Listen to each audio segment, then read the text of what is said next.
Hello students, DG उल class में आपका स्वागत है। आज हम आपके सामने कुछ नए प्रश्नों को लेकर आए हैं जो आपके मॉडल प्रश्न हैं और वह काफ़ी आपके लिए अहमियत रखता है, काफ़ी इम्पोर्टेंस है उसके, और उन प्रश्नों पर आज हम लोग चर्चा करेंगे। तो इस तरह से हम लोग आज नए सेट को देख रहे हैं। उस नए सेट में क्या क्या संभावित प्रश्न हैं उस पर अच्छी तरह से हम लोग चर्चा कर लेते हैं। तो जैसा कि आप लोग बोर्ड पर देख रहे हैं, which mirror is used as a rear view mirror in vehicles. अब इस प्रश्न के आंसर जो हमको देने हैं उसमें हमको कितना मार्क्स मिलेगा, जिसकी चर्चा यहाँ की गई है कि ये आपको 1 मार्क्स ही देगा। अब 1 मार्क्स के लिए हम कितने सटीक शब्दों में लिखे कि सटीक आंसर हमको उतना मिल जाए। तो प्रश्न है कि कौन सा मिरर को यूज किया जाता है, कहाँ? तो रियर व्यू मिरर, जिसको बोलते हैं पश्चिम दृश्य दर्पण के रूप में। तो सिंपल सा बात है कि हम लोग को 3 मिरर को पढ़ना है: उत्तल दर्पण, समतल दर्पण, अवतल दर्पण, प्लेन मिरर, कॉन्वेक्स मिरर और कॉन्केव मिरर। ये तीनों मिरर के प्रॉपर्टीज को, उसके फंक्शंस को अगर जान ले तो हमारा क्वेश्चन सॉल्व हो जाता है। अब यहाँ पर प्रश्न दिया गया है किस दर्पण का यूज किया जाता है। तो अब किस शब्द में ही छिपा हुआ है कि आपको तीनों तरह के मिरर के बारे में पढ़ लेना है, जिससे आपका प्रश्न आने वाले एग्जाम में ना छूटे। नेक्स्ट क्वेश्चन पर हम लोग चर्चा करेंगे। वो प्रश्न है, what is the relation between power of lens and the focal length. ये भी क्वेश्चन आपको 1 मार्क्स दे रहा है। ये 1 मार्क्स आपको अर्जित करने हैं। और प्रश्न आपके सामने क्या है? प्रश्न आपके सामने है कि किसी लेंस की क्षमता P और उसकी फोकस दूरी F में क्या संबंध है। लेंस की क्षमता, power of lens, focal length में संबंध क्या है। तो एक रिलेशन है, और इस तरह के 2-3 रिलेशंस आपके क्वेश्चन में है।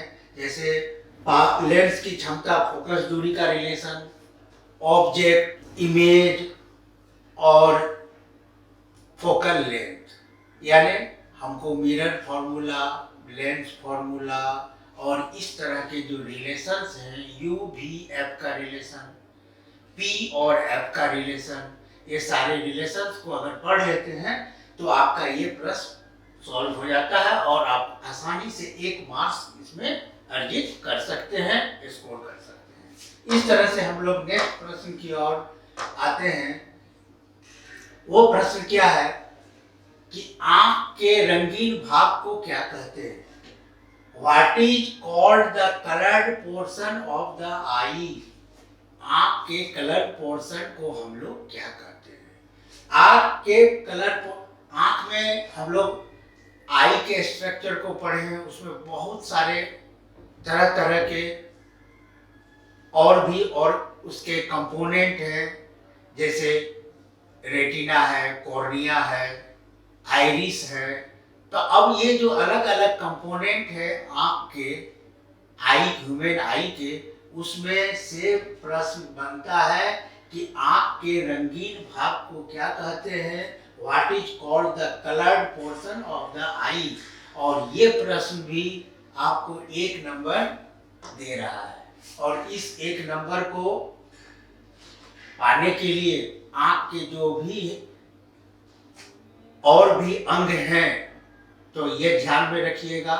Iris, cornea, retina, rod, cons, ये सारी चीज़ों को हम लोग अच्छी तरह से पढ़ ले, उसके फंक्शन को पढ़ ले, तो आपका ये प्रश्न का भी आंसर आपको आसानी से मिल जाएगा। नेक्स्ट प्रश्न हम लोगों के सामने वो क्या है, वह यूनिट बेसिस पर है।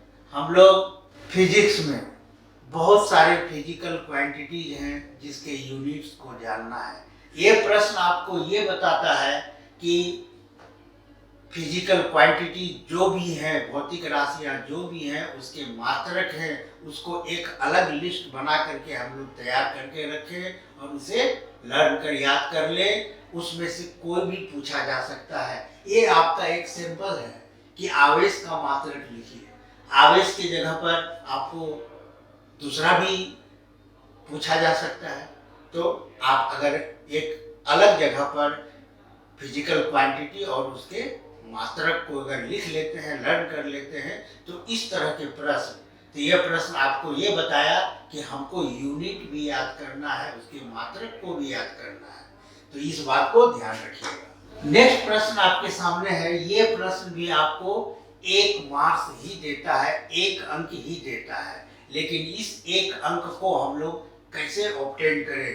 तो ये प्रश्न देखने से आपको ये समझ में आ गया कि ये चैप्टर आपका इलेक्ट्रिसिटी से रिलेटेड है, जिसमें हमको पढ़ना क्या है? मोटर। अब प्रश्न में ये कह रहा है कि विद्युत मोटर किस ऊर्जा को किस ऊर्जा में रूपांतरित करता है? Which energy is transferred by an electric motor to which form of energy? यानी विद्युत मोटर किस ऊर्जा को किस ऊर्जा में बदलता है? तो सीधा सा बात है, विद्युत मोटर, इलेक्ट्रिक मोटर के फंक्शन को हम लोग अच्छी तरह से कर लेंगे। अगर इसके फंक्शन को कर लेते हैं तो हमारा ये भी प्रॉब्लम सॉल्व हो जाता है और दूसरी जगह भी हमको प्रश्न को हल करने में मदद मिलेगी। लीजिए, आपके सामने अभी तक हम लोगों ने जितने प्रश्नों पर जिक्र किया और जिस पर हम लोगों ने डिस्कस किया, वह था हमको 1 अंक देने वाला प्रश्न, 1 मार्क्स देने वाला प्रश्न। अब हम लोग 1 से 2 मार्क्स की ओर बढ़ते हैं। तो 2 मार्क्स के प्रश्न कैसे होंगे, किस टाइप के 2 मार्क्स के प्रश्न पूछे जाएंगे, उस पर हम लोग चर्चा करेंगे।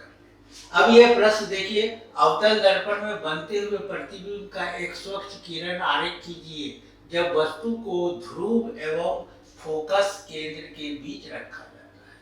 अब इसमें आपका एक कंडीशंस दिया हुआ है।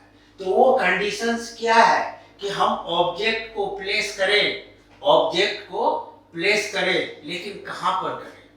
तो वो कंडीशन दिया हुआ है ध्रुव, दैट मीन्स पोल, ध्रुव एवं फोकस केंद्र के बीच। फोकस केंद्र के बीच में अगर ऑब्जेक्ट को रखेंगे तो उस ऑब्जेक्ट का किस तरह से रे डायग्राम बनेगा और उसका लोकेशन कहां पर होगा, तो इस बात को ध्यान देना है। तो कॉनकेव मिरर में ऑब्जेक्ट को प्लेस किया गया है, रखा गया है कहाँ? तो पोल और फोकस के बीच में। तो पोल और फोकस के बीच में जब ऑब्जेक्ट को रखेंगे तो उसका जो इमेज बनेगा, कहाँ बनेगा, किस तरह से बनेगा, वो हमको रे डायग्राम से दिखाना है। तो ये तो आपका एक नमूना का प्रश्न है, लेकिन इससे रिलेटेड और भी कंडीशंस हैं। हमको उन कंडीशंस को भी तैयार कर लेना है जिससे कि हमारा एग्जाम में प्रश्न न छूटे। इस तरह से हम लोग 2 मार्क्स का क्वेश्चन को देखें। अब आगे की ओर बढ़ते हैं। क्वेश्चन आ रहा है, वो क्वेश्चन हम लोग का क्या है? निकट दृष्टि दोष किसे कहते हैं, इसे कैसे दूर किया जाता है? मैक्सिमम, इस प्रश्न के उत्तर को हमको लेंदी नहीं बनाना है, हमको मिनिमम 40 शब्द में, 40 वर्ड में इसके आंसर्स को देने हैं। तो निकट दृष्टि दोष किसे कहते हैं? तो प्रश्न तो आपका ये है कि निकट दृष्टि दोष किसे कहते हैं। इस पर्टिकुलर प्रश्न को तो लिखना ही है, लेकिन आगामी तैयारी के लिए हम लोगों को निकट दृष्टि दोष के साथ साथ दूर दृष्टि दोष भी हमें पढ़ना पड़ेगा। ये 2 बहुत इंपॉर्टेंट हैं। तो ये तो सिंपल बता रहा है कि निकट दृष्टि दोष, अगर एग्जाम में दूर दृष्टि दोष भी आ जाए, जिसको हाइपरमेट्रोपिया बोलते हैं, और निकट दृष्टि दोष जो है जो मायोपिया के नाम से जाना जाता है। तो ये मायोपिया क्या है और इसको हम लोग इस डिफेक्ट्स का क्या रेमेडीज ढूंढेंगे, इसका कैसे सुधार करेंगे, तो हम लोगों को दोनों कर लेना है। निकट दृष्टि दोष भी, दूर दृष्टि दोष भी कि अगर निकट दृष्टि दोष की जगह पर दूर दृष्टि दोष भी पूछे तो आपको बताया गया कि defects of vision and their remedies से भी रिलेटेड प्रश्न को हमें करने हैं। तो इस तरह से 2 नंबर हम लोग आसानी से पा सकते हैं। इसी 2 नंबर के प्रश्न में एक नया प्रश्न और इंक्लूड हो रहा है। वो प्रश्न क्या है? Explain why the planets do not twinkle। व्याख्या कीजिए कि ग्रह क्यों नहीं टिमटिमाते हैं। हम लोग बचपन से रैम्स में पढ़ते आ रहे हैं, जूनियर क्लासेस में, ट्विंकल ट्विंकल लिटिल स्टार। आप लोगों ने भी पढ़ा होगा ये, लेकिन यहाँ पर वो ट्विंकल ट्विंकल लिटिल स्टार नहीं, बल्कि बोलते वो तो है ही, लेकिन यहाँ प्रश्न है कि Why the planets do not twinkle? Planets क्यों नहीं टिमटिमाते हैं? तारे तो टिमटिमाते हैं, लेकिन प्रश्न है प्लैनेट्स, ग्रह क्यों नहीं टिमटिमाते हैं? तो हमको ये दोनों चीज पर ध्यान देना है कि तारे टिमटिमाते हैं, ग्रह टिमटिमाते क्यों नहीं हैं। तो कंपैरेटिव स्टडी के रूप में कंपैरिजन करके अगर हम लोग इस दोनों प्रश्नों को पढ़ लें तो हमारा इस टाइप के प्रश्न का समाधान हो जाएगा। तो ये एक नमूना है और हमें क्या करना है और आगे वो भी हमें आपको बता ही रहा हूँ, और उसको ध्यान देंगे जिससे आपका प्रश्न पूरा हो जाए और प्रश्न आपका छूटे भी नहीं। आपके सामने जो नया प्रश्न है वो प्रश्न क्या है? अंककी से संबंधित, जिसको न्यूमेरिकल्स बोलते हैं। तो न्यूमेरिकल्स में आपको कुछ डाटा दिए हुए रहेंगे और उसको हमें सॉल्व करके एक नया चीज निकालना है। तो जैसा कि हम लोग मिरर फॉर्मूला में भी U V F है, लेंस फॉर्मूला में भी U V F है, और साथ में हमको उसका मैग्निफिकेशन के फॉर्मूला को भी याद रखना है। तो मैग्निफिकेशन का फॉर्मूला अगर याद रखते हैं, लेंस फॉर्मूला, मिरर फॉर्मूला को याद रखते हैं, तो इस तरह के प्रश्न हम लोग से सॉल्व हो जाएंगे। और इस प्रश्न में देखिए आपको क्या क्या दिया हुआ है और क्या निकालना है। तो इस प्रश्न में हम लोग देख रहे हैं an object of 4 centimetre height, यानी ऑब्जेक्ट का हाइट आपको दिया हुआ है, और इस ऑब्जेक्ट को प्लेस किया गया है, रखा गया है कहाँ? Distance of 30 centimetre from a concave lens of focal length 15 centimetre, और इस लेंस का जो है कॉन्केव लेंस, इसका फोकल लेंथ कितना है? 15 सेंटीमीटर है। Find the position, nature and height of the image. अब इसके हमें 3 चीज निकालने हैं। सबसे पहले निकालना है पोजीशन, कि वह कहाँ है। उसके बाद उसका नेचर क्या है? तो नेचर हमेशा ध्यान में रखिए 2 होता है, एक रियल होता है और एक वर्चुअल होता है, वास्तविक होता है, एक काल्पनिक होता है। और हाइट ऑफ द इमेज, तो हाइट ऑफ द इमेज इसलिए कि हमको यहाँ दिया हुआ था ऑब्जेक्ट का हाइट, तो अब हमको बताना है इमेज का हाइट, यानी वस्तु की ऊंचाई दी हुई है तो हमें प्रतिबिंब की ऊंचाई को बताना है। तो अगर हम इन सब बातों को ध्यान में रखें, बस कितना, मैग्निफिकेशन का फॉर्मूला, मिरर या लेंस का फॉर्मूला, तो हमारा इस तरह का प्रश्न सॉल्व हो जाता है। आगे की ओर बढ़ते हैं। अब इस प्रश्न में कह रहा है कि जो आपको 3 ही मार्क्स दे रहा है, तो हम लोग 1 मार्क्स का पहले देखे, 2 मार्क्स का देखे, अब 3 मार्क्स का देख रहे हैं। तो 3 मार्क्स के और कैसे प्रश्न आ सकते हैं? तो जिसमें क्या होगा, कथन भी होगा और उसका स्पष्टीकरण भी होगा। कहने का मतलब कि हमें ओम का नियम भी बताना है कि ओम का नियम क्या है, उसको स्टेट लिख देना है। उसके बाद ओम किस राशि का मात्रक है, और ओम जो जिसको कि हम लोग ओमेगा भी बोलते हैं, ओम जिसको ओमेगा भी बोलते हैं, ये ओम किस राशि का मात्रक है। तो 2 ही बात हुई, ओम का नियम क्या है ये आपको 2 मार्क्स दे रहा है। ओम किस राशि का मात्रक है वो आपको 1 मार्क्स। तो इस तरह से मिला के हमको 3 मार्क्स मिल जाते हैं। अब आगे की ओर नेक्स्ट प्रश्न की तरफ चलते हैं। प्रश्न हमको फिर 3 नंबर दे रहा है और इस प्रश्न में हम लोग देख रहे हैं कि उसके एक ऑप्शन भी है। अगर पहले वाला प्रश्न जल्दी ये नहीं कि नहीं बनेगा, बनना तो है ही, तो हमको ये सेलेक्ट करना है कि कौन सा प्रश्न, दोनों प्रश्न तो हमें इक्वल मार्क्स दे रहे हैं, लेकिन कौन सा प्रश्न जल्दी बन जाए जिससे कि हमको अगले प्रश्न के लिए समय मिल जाए। तो ये इसमें से हमें चूज करना पड़ेगा कि हम क्यों, अथवा दिया हुआ है और में बताया गया है आप इस प्रश्न को करें या इस प्रश्न को करें। तो प्रश्न को देखते हैं कि 2 किलोवाट शक्ति अनुपातांक का एक विद्युत तंदूर किसी घरेलू विद्युत परिपथ में प्रचालित किया जाता है जिसका विद्युत धारा अनुपातांक 5 एम्पियर है। इससे आप किस परिणाम की अपेक्षा करते हैं, स्पष्ट कीजिए। An electric oven of 2 kilowatt power rating is operated in a domestic electric circuit 220 volt having a current rating of 5 ampere. दूसरा, फ्लेमिंग का वाम हस्त नियम एवं दक्षिण हस्त नियम को लिखें। अब इसके ऑप्शन में आते हैं क्या कि फ्लेमिंग के लेफ्ट हैंड रूल और राइट हैंड रूल दोनों लिखना है।